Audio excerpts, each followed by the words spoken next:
Bon, bah c'est parti, on commence déjà avec le rugby. On va revenir sur une petite actu qui est tombée pour Monsieur Galtier et sa femme. Je crois qu'ils sont... Mais c'est pas de ça dont on va parler ce soir. Mais oui, visiblement, il y a des photos nues d'eux sur il a porté plainte. Et il a bien fait. Oui, bah oui. Il y a des photos de Fabien Galtier et comme il est en couple avec la sœur de Lio, Elena Noguera, ils font donc maintenant, ils ont été pris en photo et des tabloïds français se sont permis de publier des photos non consenties, quoi, voilà. D'accord. Donc il a bien fait, il a porté plainte, ça coupe court.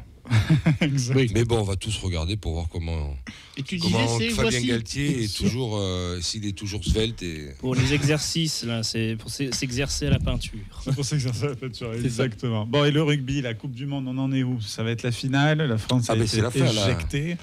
La France s'est fait éjecter de sa Coupe du Monde, on peut le dire, puisque ça n'a pas été forcément... Oui, j'ai vu qu'il y avait des problèmes d'arbitrage. Ah oui, il y a plus que des problèmes d'arbitrage. Ah ouais, pour de vrai? Ce qui est sûr, c'est que un arbitre peut louper un match. Il n'y a pas de raison. Ouais. On parle de joueurs qui loupent un match. Il n'y a pas de raison qu'un arbitre ne puisse pas louper un match. C'est vrai. Là où ça devient surprenant, c'est que le même arbitre est reconvoqué la semaine d'après pour arbitrer une des deux demi-finales. Et en plus de la même équipe. Donc, on va dire que World Rugby a bien fait comprendre à la France que la France n'était pas encore invitée au bal des grandes nations du rugby, puisque voilà, ça se passe comme ça. Alors j'aimerais ouvrir une parenthèse, si tu me permets, Philippe. Il faut aussi noter la prestation ébouriffante de l'arbitre anglais, de l'arbitre français entre Angleterre et Fidji, parce qu'il n'y a pas que cet arbitre, il y a eu pas mal tout au long de la Coupe du Monde, je pense que tu en es d'accord, il y a quand même de sacrément problèmes avec l'arbitrage de manière générale, et notamment par rapport aux équipes dites moindres ou mineures. Ouais, tout à fait. Et ça, c'est un vrai problème.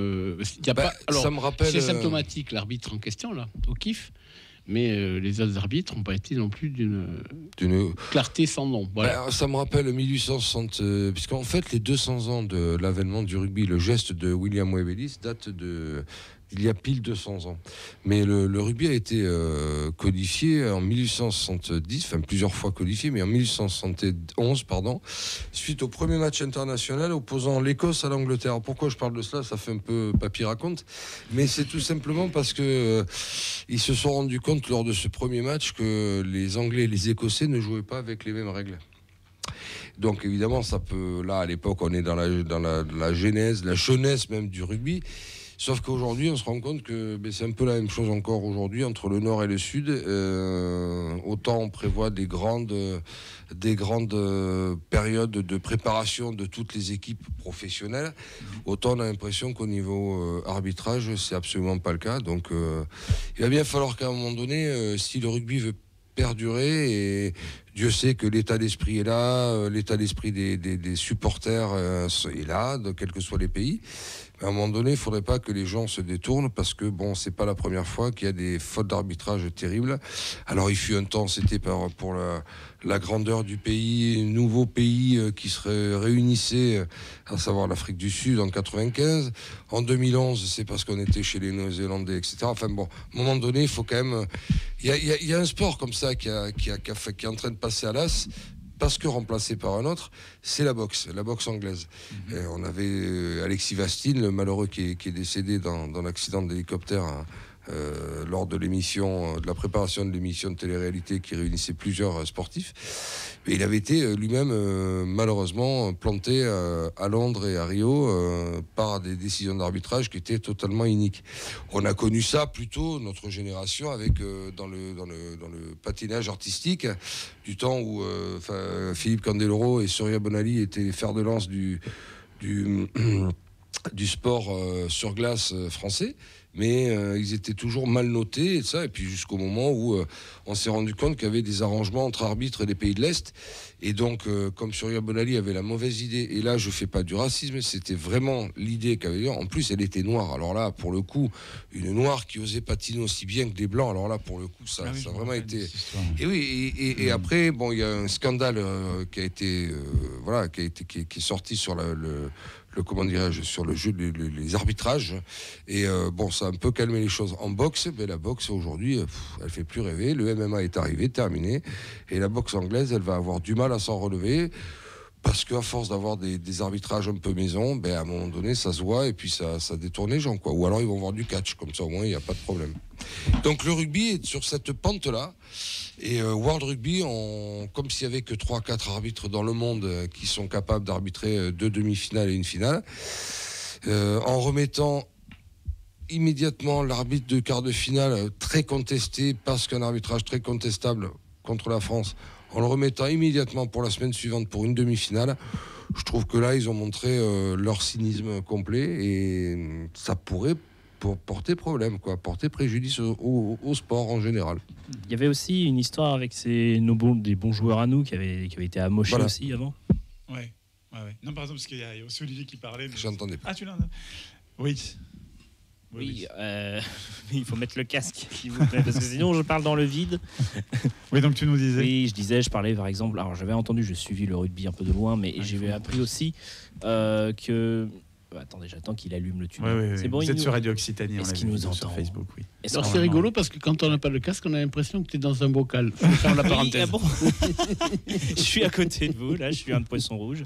Super. Du coup, je parlais juste du fait que. Alors j'ai suivi le rugby de loin plutôt, mais j'ai appris du coup qu'on avait des bons joueurs à nous qui avaient été amochés avant. Et du coup, je me suis dit, c'est peut-être ça qui a aussi impacté notre défaite, en plus de l'arbitrage peut-être. Honnêtement, si je puis me permettre de reprendre la parole, le match en lui-même, on le plie, quoi. Enfin, il n'y a pas de souci là-dessus. Les comment dirais-je, les stats sont parlent pas, pour l'équipe de France quand même. Maintenant, il y a eu des erreurs, évidemment, on prend des essais, mais ça se joue tellement, mais justement, à ce niveau-là, ça se joue sur des détails, et les détails, un par un, ils ont été gommés par l'arbitre sous prétexte de, on ne saura jamais. Et alors c'est vrai, je soutiens totalement le président de la Fédération française de rugby qui calme le jeu, parce que, à un moment donné, il faut faire attention aussi à nos arbitres quand même, parce que c'est quand même grâce à eux que les matchs ont lieu, et il ne faudrait pas que parce qu'on se permet d'en critiquer un très fort, ça puisse avoir des répercussions à plus bas niveau. Je vous donne juste un exemple, celui qui va arbitrer la finale, Nouvelle-Zélande-Afrique du Sud, avait été remis en cause mais très fort par Erasmus, l'entraîneur des Sud-Africains, au point qu'il avait subi des menaces de mort et de viol sur sa femme, enfin un truc de dingue, suite à une vidéo qu'il avait sortie en tweet, énumérant les erreurs qu'il aurait faites lors du test match entre France et Afrique du Sud. Donc il faut faire attention malgré tout, parce que, et là Florian Grill, le président de la Fédération française de rugby, a entièrement raison. Les arbitres font quand même partie du jeu, et sans eux il n'y a pas de match. Donc il faut quand même maintenant raison garder. On a tous une aigreur pas possible, parce qu'il y avait de l'espérance, parce qu'il y avait une génération, parce que voilà. Et donc, parce que c'était chez nous. C'était chez nous, donc ça ne se passera pas d'ici 20 ans à peu près. Pour revenir à la question que tu as posée, oui, on a un Tamac qui s'est blessé, que c'était peut-être certainement notre meilleur 10. Mais bon, il n'y avait pas de raison de ne pas arriver à toutes les équipes, en au moins 1 à 2 joueurs qui se sont pétés. Peut-être pas avant comme là, mais au moins pendant la compétition. Donc c'est surtout que ça se finisse comme ça en eau de boudin. Je pense qu'on aurait préféré perdre de 10 points, même si ça aurait été dur, plutôt que se retrouver à 1 point avec autant de fautes d'arbitrage qui nous auraient permis, que ce soit pendant le match ou à la fin, à l'extrême fin, de pouvoir passer sans aucun problème. Bon, voilà. Maintenant, il y a quand même des chiffres qui sont parlants. Je regardais avant de venir, parce que je voulais être bon. La Coupe du Monde, là, en France, a attiré jusqu'à maintenant 215 millions de téléspectateurs. C'est énorme. Sachant que la France a trusté pas mal de millions de téléspectateurs, puisqu'elle faisait à minima 10,5 et jusqu'à 15-16 pour le dernier match contre l'Afrique du Sud. Mais sur 48 matchs, on peut imaginer que la petite finale et la finale ne feront pas 20 millions avec la France, comme ça aurait été le cas, mais feront peut-être 10 et 5, 15 millions. Donc on peut sans se tromper trop, qu'on pourra penser arriver à 230 millions de téléspectateurs rien qu'en France. Sur 48 matchs, ça fait à peu près 5 millions par match. Honnêtement, pour du rugby international, je crois qu'on bat tous les records, sachant qu'ensuite, les téléspectateurs de chaque pays qui sont concernés, mais bien d'autres, je crois que j'en avais parlé ici, même l'Allemagne s'est passionnée beaucoup plus que pour 2019, alors que là, pour le coup, l'Allemagne n'est pas un pays de rugby. Et donc, c'est un succès, mais c'est là où c'est dangereux pour World Rugby, parce que d'un côté, ils ne peuvent que s'enorgueillir d'avoir une belle Coupe du Monde, pas parce qu'elle est en France, mais celle-ci est réussie, d'un point de vue populaire, voilà.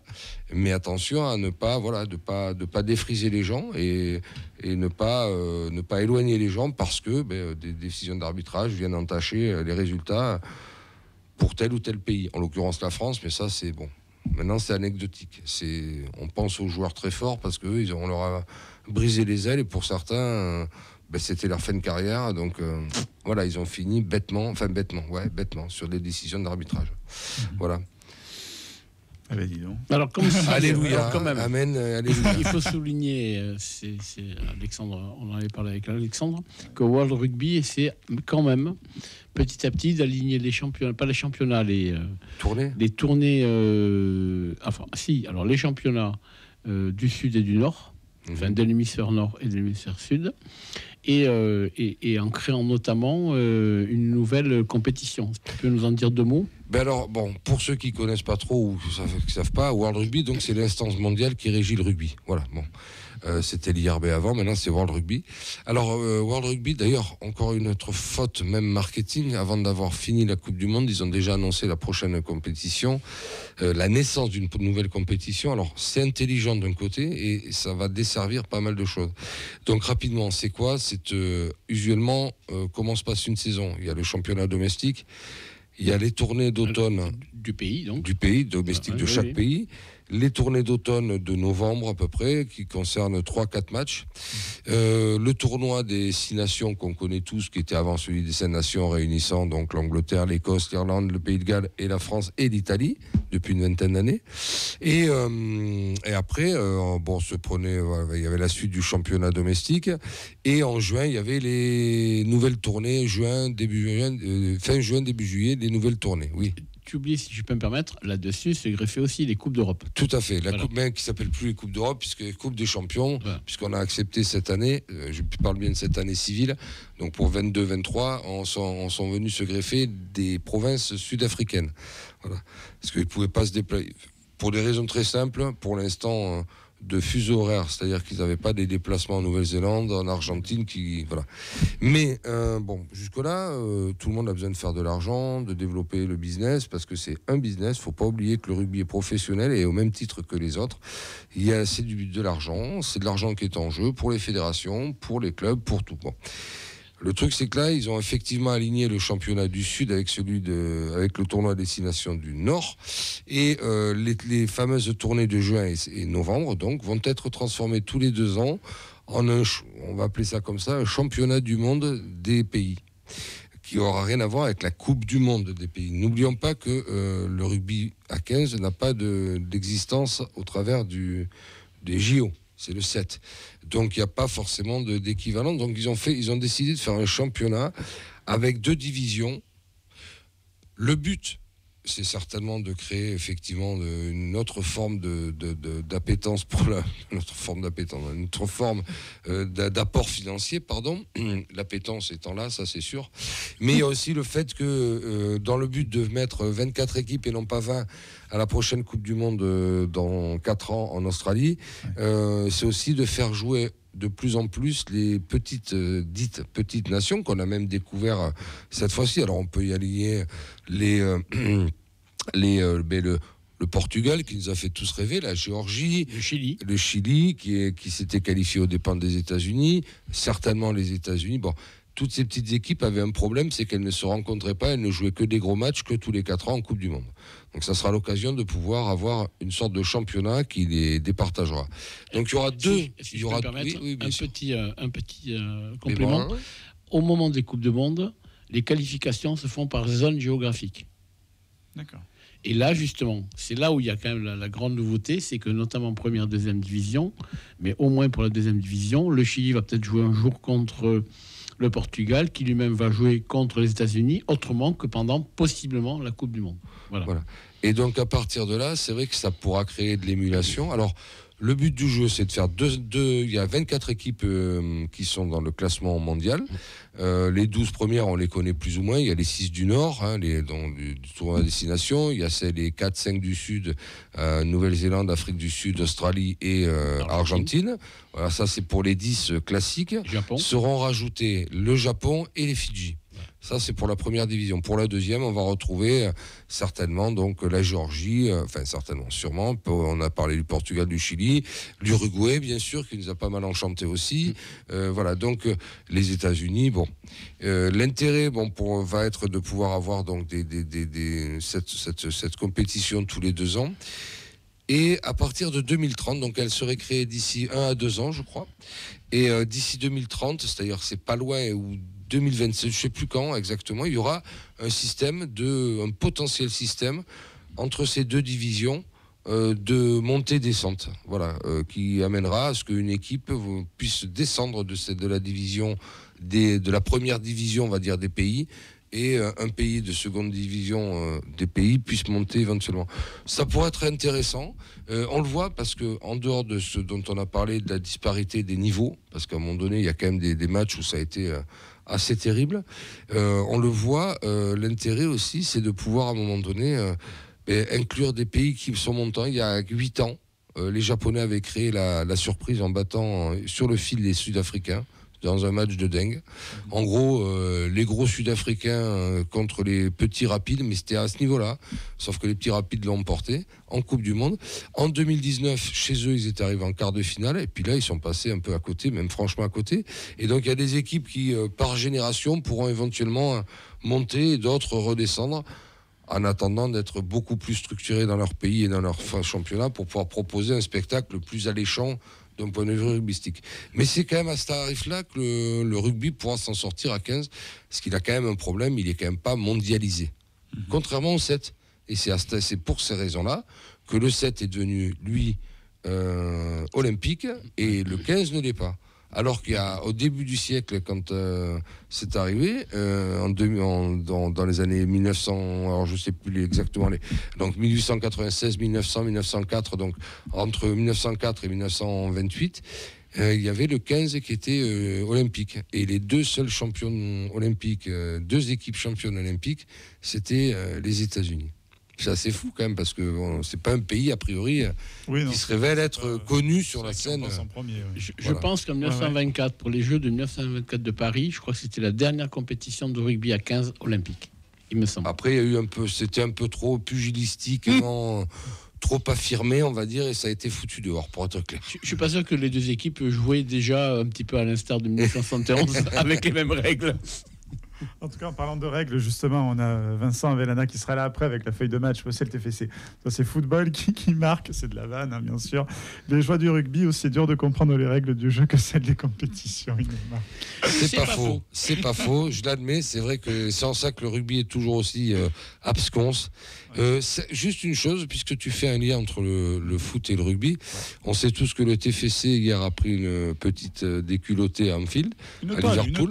Une tôle. Non, mais par contre, on a été. Vous savez qu'il y a quand même. Liverpool.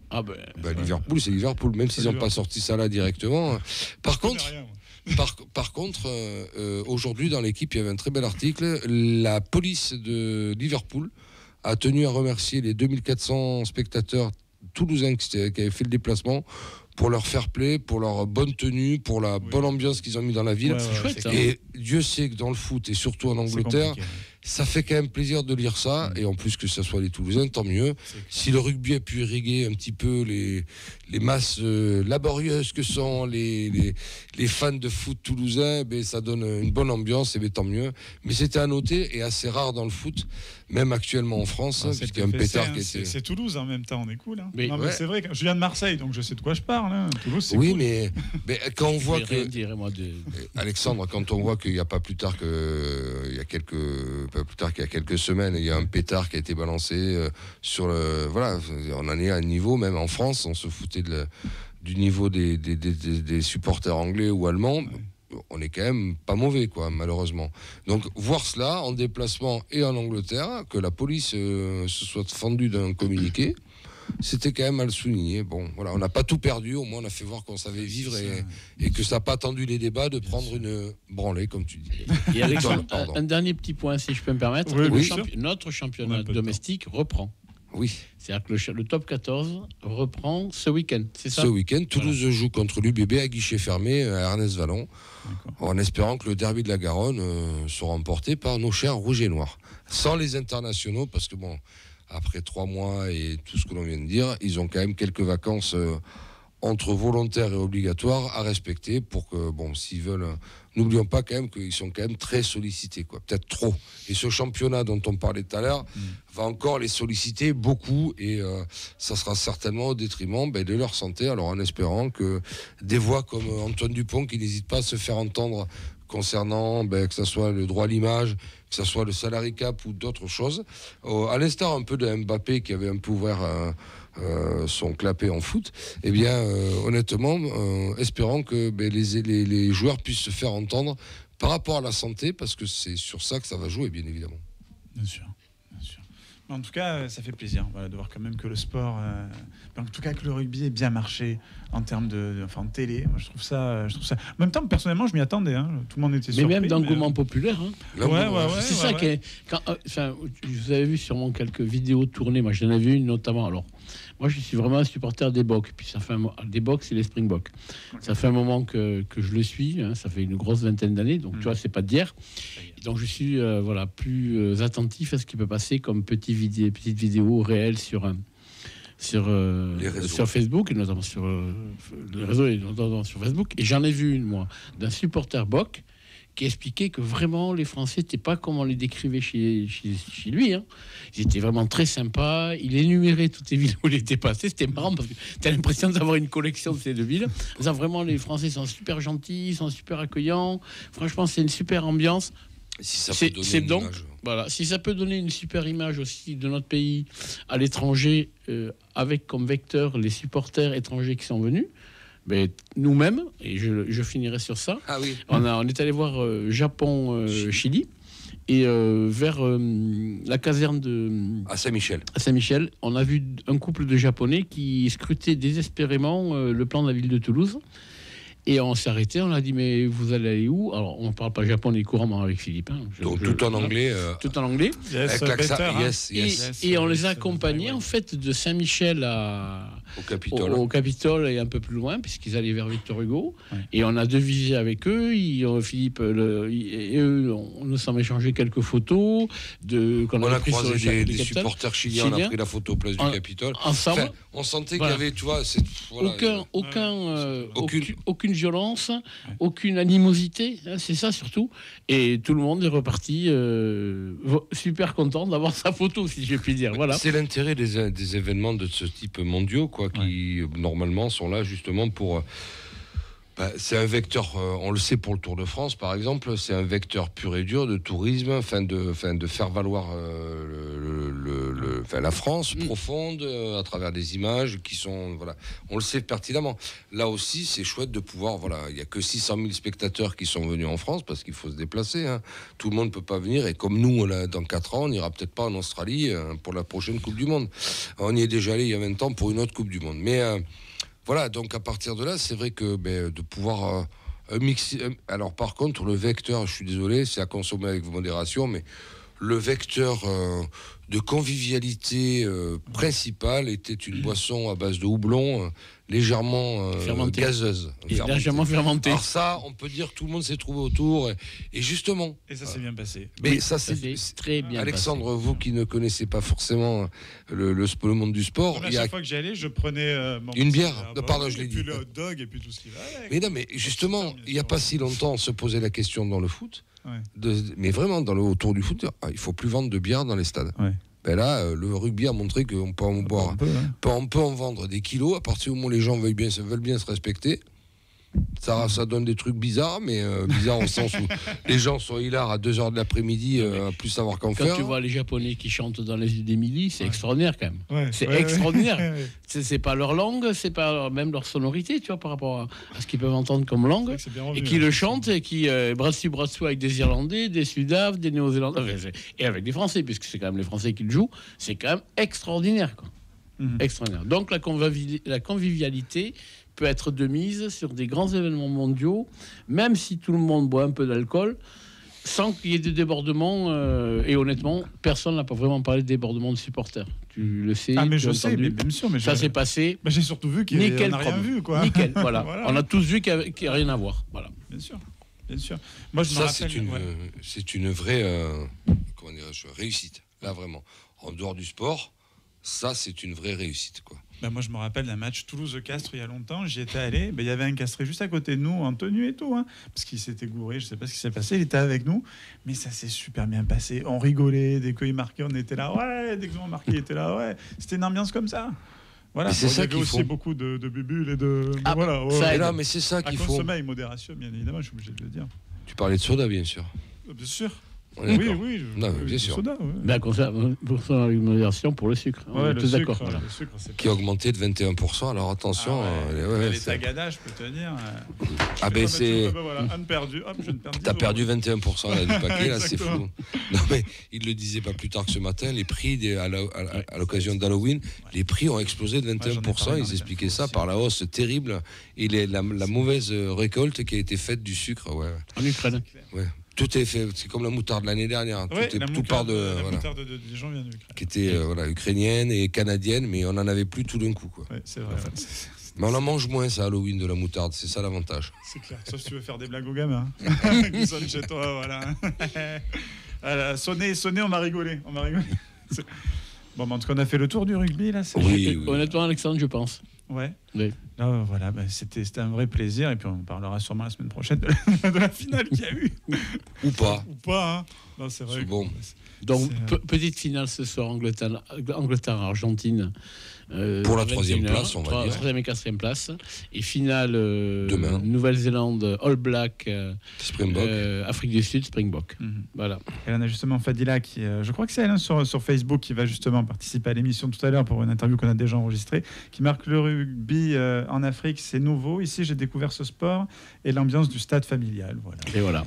Eh bien, tout pour être tout à fait exact, le rugby était un sport, c'est bête à dire, mais de blancs. En Afrique du Sud, c'était le cas. Le foot était réservé aux Noirs et les Blancs faisaient du rugby. Et le rugby était interdit aux Blacks et aux Métis. Alors, je pense que ça a pris un petit peu au Kenya, en Côte d'Ivoire, en Algérie, puisqu'ils ont failli se qualifier, il faut être honnête, pour cette Coupe du Monde-ci.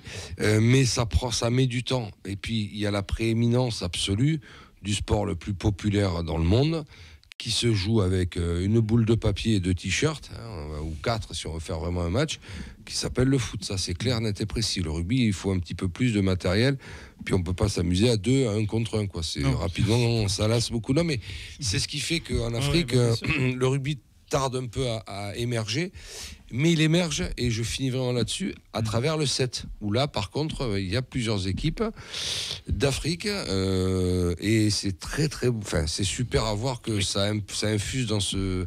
c'est quand même un grand continent, quoi. Je veux dire, il n'y a pas à dire. Voilà. C'est vrai. Mais merci beaucoup en tout cas. Allez, tu restes avec nous.